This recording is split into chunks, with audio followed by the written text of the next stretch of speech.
নমস্কার বন্ধুরা, আজকে এসেছি কাতলা রেসিপি নিয়ে। প্রথমে কাতলা মাছগুলোকে ভালোভাবে ধুয়ে তার মধ্যে ভিনিগার, নুন, হলুদ, সর্ষের তেল ভালোভাবে মাখিয়ে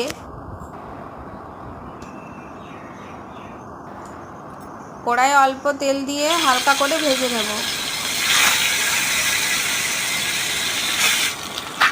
মাছ ভাজা হয়ে গেলে একটা পাত্রে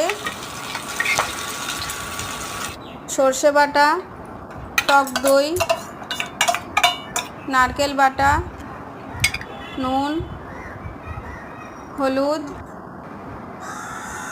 নারকেলের দুধ ভালোভাবে মিশিয়ে নেব।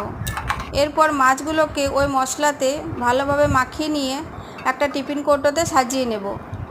টিফিন কৌটোটা একটা কড়াইয়ের মধ্যে জল দিয়ে তার মধ্যে স্ট্যান্ড দিয়ে কৌটোটা রেখে ভাপে দিয়ে দেবো মাছগুলো।